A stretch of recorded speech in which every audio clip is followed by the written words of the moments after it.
Hello students and welcome back to our channel Siraj Shaikh the study. आज contract costing का lecture number 2 है, जिसमें हम कवर करेंगे नए पॉइंट्स ऑफ कॉन्ट्रैक्ट कॉस्टिंग। तो स्टार्ट करेंगे आज का क्लास।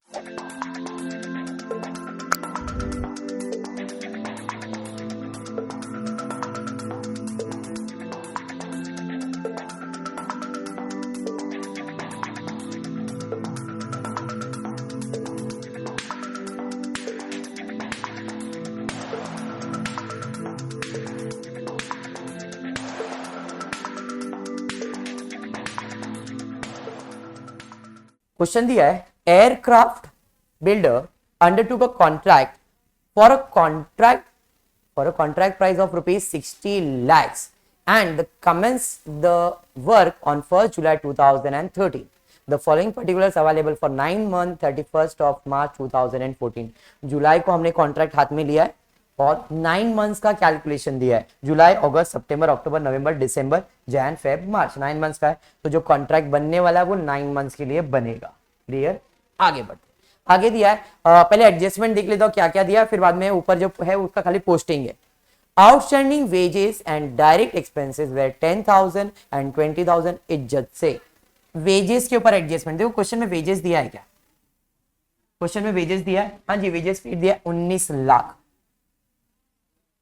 मैंने रफ में लिखा है, बाद में उधर ही लिखूंगा, ठीक है। 19 लाख। और दूसरा और किसके ऊपर एडजस्टमेंट है? Outstanding wages and direct expenses. Direct expenses कितना दिया? Direct expenses 3 lakhs। अब क्वेश्चन दिया है, outstanding wages and direct expenses were 10 lakh. Outstanding add prepaid less होता है, तो भैया ऐड करेंगे, ऐड आउटस्टैंडिंग वेजेस। वेजेस कितना आउटस्टैंडिंग है? 10,000। और ओवरहेड सॉरी एक्सपेंसेस कितना आउटस्टैंडिंग है? 20,000। बेसिक था ये। चलो, उसके बाद आगे देखते हैं क्या है। आगे दिया है, material eight site eight the end of the year is valued for 1,20,000। Material eight site का मतलब क्या है? मटीरियल एट साइट मतलब ईयर एंड। देखो उधर डेट दिया है 31st of March, year and बोला है ना, तो मटीरियल मतलब क्लोजिंग स्टॉक है। क्लोजिंग स्टॉक क्रेडिट साइड पे बाय मटीरियल एट साइट कितना दिया है? 2 lakhs, 1,20,000। बात समझ में आया? उसके बाद क्या दिया देखो, value of work uncertified on 31st March। Work uncertified मतलब क्लोजिंग, तो बाय वर्क अनसर्टिफाइड कितना है? वर्क अनसर्टिफाइड 2 लाख रुपए, बराबर है। नेक्स्ट उसके बाद क्या दिया है, included in wages salary paid. किसको पे किया भाई? तो included in wages salary paid to supervisor बोला है। कितना? At the rate 30,000 per month, who had been devoted half of the time on this contract. Included in wages, इसमें क्या बोला है? हमने किसका पगार रखा है? सुपरवाइजर का, जिसको पगार कितना दे रहे थे? 30,000 पर मंथ। तो 9 मंथ्स का कॉन्ट्रैक्ट है, मतलब 2,70,000 पे करेंगे। अब 2,70,000 के अंदर आधा टाइम तो वो कॉन्ट्रैक्ट पे था और आधा कहीं और था। जो कॉन्ट्रैक्ट का था वो इधर आएगा और जो कॉन्ट्रैक्ट का नहीं वो नहीं आएगा, बराबर है। बट इसमें इंक्लूड कितना किया उसने? पूरा ना, 30,000। तो उसने क्लियर बोला है वेजेस के अंदर 30,000 मतलब 2,70,000 है, तो लेस। सुपरवाइजर सैलरी कितना है? 2,70,000। अरे बात समझ में आया? बट 2,70,000 के अंदर ये जो वेजेस है वो कौन से महीने का है? सर 9 मंथ्स का है। तो क्या मैं 2,70,000 माइनस कर सकता हूं? एडजस्टमेंट समझा मैं क्या बोल रहा हूं? मैंने आदित्य बोला 2,70,000 इसके अंदर बोला उसने, तो 2,70,000 ही माइनस करना चाहिए। बोलूंगा बट ये जो वेजेस है, क्या ये वेजेस साल भर का है क्या? नहीं ना, ये वेजेस तो 9 मंथ्स का है। तो इसमें 2,70,000 माइनस कर सकता हूं क्या मैं? नहीं। कितना माइनस कर सकता हूं? इसमें जितना भी कॉन्ट्रैक्ट का एक्सपेंसेस है उतना ही माइनस होगा। समझा? मतलब इसमें जो आधा कॉन्ट्रैक्ट का है वही माइनस होगा, जो बाहर का वो इसमें माइनस नहीं कर सकते, क्योंकि वेजेस सिर्फ कॉन्ट्रैक्ट के लिए, कॉन्ट्रैक्ट के बाहर का नहीं है। सुपरवाइजर सैलरी कितना माइनस करेंगे? 2,70,000 का आधा मतलब 1,35,000। तो इसमें माइनस कितना होगा? 1,35,000। 1,35,000 माइनस 2,70,000 कितना होगा? 1,35,000। इसको मैंने स्टार मार्क इसलिए किया है क्योंकि वो इसमें इंक्लूडेड है, तो इधर से निकल जाएगा तो जाएगा किधर, वो आएगा कॉन्ट्रैक्ट में ही। मतलब ये एक अमाउंट का प्रेजेंटेशन होने वाला है। कैसे, तो अभी देखो 19 लाख में 10,000 ऐड करोगे तो 19 लाख 10,000, 135 माइनस करो तो एक्चुअल में वेजेस कितना आएगा, देखो एक 17, 117,500 शायद 17,50,000 या तो 5,000,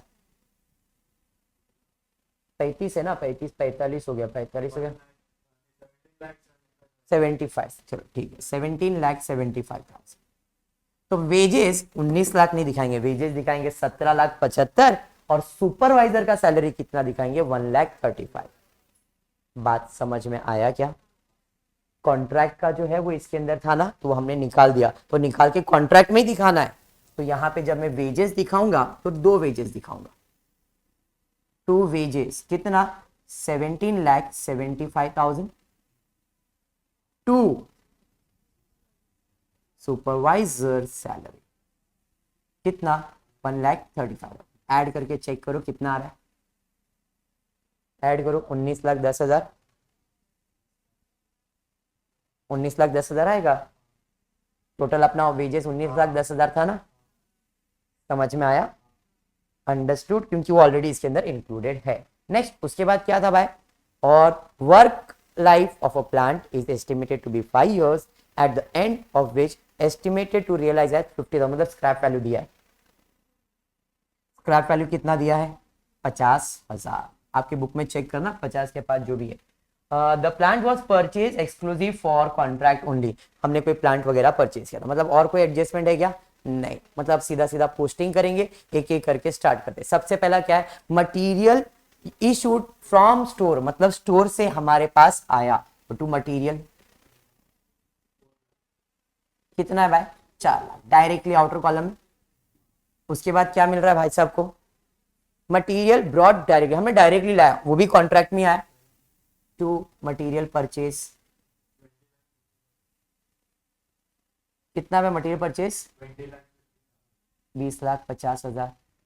फिर उसके बाद वेजेस ऑलरेडी हो गया, मसला खत्म। फिर क्या है भाई, डायरेक्ट एक्सपेंसेस हमने लिख के रखा, कोई एडजस्टमेंट नहीं था, मतलब टोटल कितना लिखना है 3,20,000। सर ये 20,000 का दूसरा इफेक्ट, अरे देंगे, अपने को इधर कॉन्ट्रैक्ट बना एक ही इफेक्ट देने का। आउटस्टैंडिंग का दूसरा इफेक्ट लाइबिलिटी साइड पे बैलेंस शीट में रहेगा, असेट पे रहेगा, तो इसका दूसरा इफेक्ट नहीं सोचना है, खाली यहां पे। तो टू डायरेक्ट एक्सपेंसेस कितना, डायरेक्ट एक्सपेंसेस 3,20,000। नेक्स्ट उसके बाद क्या है भाई, एस्टैब्लिशमेंट चार्जेस, तो एस्टैब्लिशमेंट चार्जेस कितना है, एस्टैब्लिशमेंट चार्जेस 1,50,000 बराबर है। नेक्स्ट बढ़ेंगे आगे, उसके बाद क्या है, प्लांट परचेज किया है, तो मैंने आपको इसके बारे में बताया, या तो परचेज वैल्यू दिखाओ तो क्लोजिंग वैल्यू आएगा, या तो फिर depreciation. I will be focusing on depreciation, ठीक है। तो जरा देखते हैं प्लांट कितने का परचेज किया है, 6 लाख। पिछले लेक्चर में हमने ओपनिंग क्लोजिंग लिया था, अभी डेप्रिसिएशन बता रहा हूं। आप ये भी दिखा सकते हो 6,50,000 इधर, डेप्रिसिएशन माइनस करके क्लोजिंग भी दिखा सकते हो, दोनों में आंसर विल बी सेम। ठीक है, तो 6,50,000 है। स्क्रैप वैल्यू कितना है 50,000, लाइफ कितना है 5 साल, तो 6 लाख डिवाइडेड बाय 5 12, 1,20,000 साल भर का है हमारा कॉन्ट्रैक्ट, तो 9 मंथ्स के लिए चलेगा। तो डेप्रिसिएशन कितना, तो अपन डेप्रिसिएशन कितना दिखाएंगे 90,000। समझ में आया, टू डेप्रिसिएशन कितना बाय 90,000। इसके पिछले के लेक्चर में मैंने ओपनिंग और क्लोजिंग वैल्यू दिखाया था, 6,50,000 में से 90 माइनस कर देंगे, जो बच गया वो closing material plant at site आ जाएगा एट द एंड। पहला सब में वो किया था, अभी डेप्रिसिएशन। सर हम कौन सा करें, दोनों में से जो आपको इजी लगता है करो, दोनों राइट आंसर। उसके अलावा क्या दिया है, सब कॉन्ट्रैक्ट चार्जेस, भाई इस कॉन्ट्रैक्ट का चार्जेस, तो टू सब कॉन्ट्रैक्ट चार्जेस कितना है 1 लाख रुपए। उसके बाद क्या है, स्क्रैप सोल्ड, भंगार बेचा, भंगार बेचा तो पैसा आएगा, तो अपने लिए तो फायदा है, कैश आएगा, कैश अकाउंट डेबिट और कॉन्ट्रैक्ट का अकाउंट क्रेडिट। स्क्रैप सोल्ड कितना है भाई? 30,000। फिर क्या है? वर्क सर्टिफाइड किधर आएगा? क्लोजिंग पे बाय वर्क सर्टिफाइड। कितना है वर्क सर्टिफाइड? 50 लाख और कुछ नहीं। वेरी इंपॉर्टेंट पॉइंट, 50 लाख से और कुछ नहीं दिया। अब क्लोजिंग करने से पहले हम चेक करेंगे हमारा जो काम हुआ है वो कितना परसेंट कंप्लीट हुआ है। तो उसके लिए पहला देखूंगा कॉन्ट्रैक्ट प्राइस कितने का था? 60 लैक्स। मतलब ये मेरा 100% अमाउंट है। मेरा वर्क सर्टिफाइड कितना हुआ? 50 लाख। तो ये कितना परसेंट है? क्रॉस मल्टीप्लाई होगा तो 50 लैक्स बराबर 6 और 500 डिवाइड बाय 6 बराबर हुआ। तो 500 डिवाइड बाय 6 83%। क्या दिया है आपको? 50 से 90, 90 या नबाव यही दिया ना। तो इसका वैल्यू कितना आ जाएगा? पहला है अप टू 25 कुछ भी नहीं, 25 टू 50 1/3, 50 से 90 के बीच में तो 2/3 पोर्शन देना है। तो इसका कंप्लीशन कितना हुआ है? 83, मतलब 2/3% आ जाएगा। तो जब मैं क्लोजिंग करूंगा तो मैं इधर कितना प्रॉफिट कैलकुलेट करूंगा? 2/3 वैल्यू। और कुछ बचता है क्या? नहीं। फटाफट से कर लेते हैं क्लोजिंग, एक एक करके स्टार्ट करेंगे। वर्क सर्टिफाइड अनसर्टिफाइड हो गया, मटेरियल एट साइट हो गया, खत्म। क्लोज कर लो। यही साइट का टोटल ज्यादा है 50 लाख, 50 प्लस 2 52, 52 53 53 50 53,50,000 बराबर है 53,50,000। माइनस करो कितना आ रहा है? 2 नोशनल प्रॉफिट। कितना भाई नोशनल प्रॉफिट माइनस करके? ये 20,50,000 है। हाँ 4 लाख है, 24 लाख हो गया, 24 और 3 27 लाख हो गया, 27 लाख 70 और ये 17 लाख है। करो फटाफट। मैं इधर लिखता हूं बाय नोशनल प्रॉफिट। तो वैसा कितना माइनस करिए, जो आंसर आ रहा है बोलते जाओ मेरे, कोई नहीं। माइनस बराबर करो, सारे अमाउंट तो सेम है भाई। माइनस बराबर करोगे मैं लिख दूंगा 2 प्रॉफिट एंड लॉस 2 WIP। मैं लिख के रख रहा हूं, आप लोग टोटल करके बताओ मेरे को। WIP ब्रैकेट में जनरल रिजर्व किया टोटल 3,30,000 आ रहा है। चलो ठीक है 3,30,000। वेजेस में था वो निकाल दिया, बाकी जो आधा दिया था वो मैंने लिखा। सर क्या बोले समझा नहीं। मैंने कहा कि जो वेजेस दिया था, समझो जो मैंने वेजेस दिया है वो वेजेस में सुपरवाइजर का सैलरी है, सुपरवाइजर का सैलरी है बराबर। तो सुपरवाइजर का सैलरी हमने उसमें से निकाल दिया। गेटिंग? एक कंफ्यूजन हुआ है, जरा ध्यान दो। 19 लाख टोटल पगार है, 10,000 आउटस्टैंडिंग था। एक काम वापस से खाली एक्सप्लेनेशन दे रहा हूं। 19 लाख टोटल वेजेस था, 10,000 है टोटल आया, 19,10,000। एडजस्टमेंट में दिया है कि हमारे पास एक सुपरवाइजर था जिसको सैलरी कितना दिया? 2,70,000, मतलब 30 है। माइनस कर दो 2,70,000, एक माइनस करो 2,70,000 माइनस करो, जो आपको टेक्स्ट बुक में ना वो एक्सप्लेन कर रहा हूं। 2,70,000 माइनस कर दो, इसमें 2,70,000 माइनस करो, जो टेक्स्ट बुक में वो लाके दे रहा हूं। कितना आ रहा है? 18,83,000। ये समझ में आया? तो आपका पगार कितना आना चाहिए? वेजेस 18,83,000 होना चाहिए। मैं लिखता हूं यहां पे 18,83,000, जो आपके टेक्स्ट बुक का आंसर है वो दे रहा हूं, क्यों नहीं लिखा वो एक्सप्लेन कर रहा हूं। अब इसके अंदर हमने 270 तो निकाल दिया। अब ये 270 के अंदर 1,35,000 किस चीज का है? सुपरवाइजर का। तो 270 तो पूरा निकाल दिया बराबर। हाँ बोल, माइनस करे, कुछ मिस्टेक है बोलो। 16 लाख पक्का? 16,40,000 कोई नहीं, माइनस बराबर करोगे तो प्रॉब्लम है।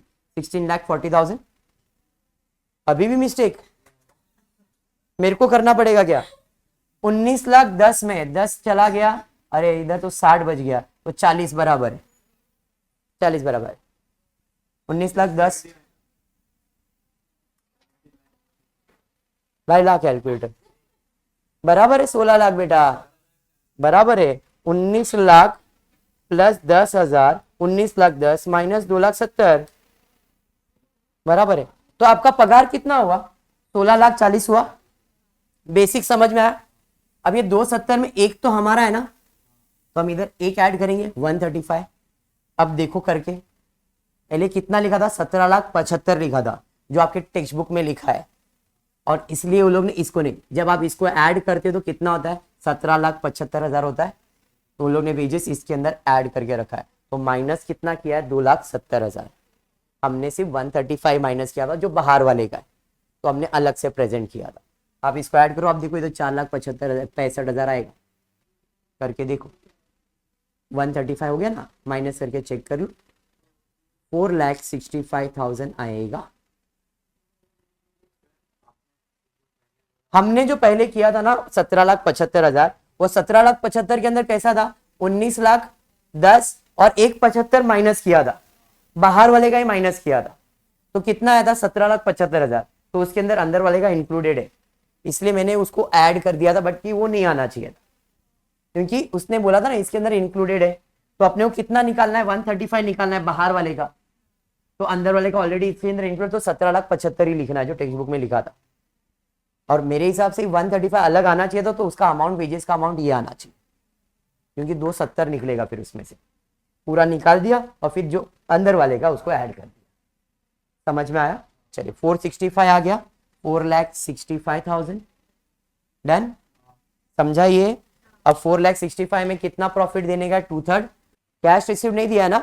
ठीक है, जब कैश रिसीव नहीं दिया है तो फिर कैश रिसीव के बारे में कुछ ना कुछ तो करना ही पड़ेगा। क्वेश्चन में कैश रिसीव दिया है क्या? जब कैश रिसीव दिया नहीं है तो वर्क सर्टिफाइड निकाल नहीं सकते, बिकॉज खाली वर्क सर्टिफाइड है। तो आप यहाँ पे प्रॉफिट क्या डिवाइड करोगे? 2/3 इंटू जो भी तुम्हारा नोशनल प्रॉफिट है, मल्टीप्लाई करो, कितना आ रहा है? 3,10,000। ये कहाँ जाएगा? प्रॉफिट एंड लॉस में। बचा कितना तुम्हारे पास?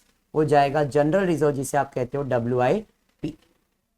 यहाँ पे प्रॉफिट एंड लॉस में 3,10,000 माइनस करो 465 में 1,55,000, टोटल कितना आएगा? 4,65,000। बात समझ में आया क्या?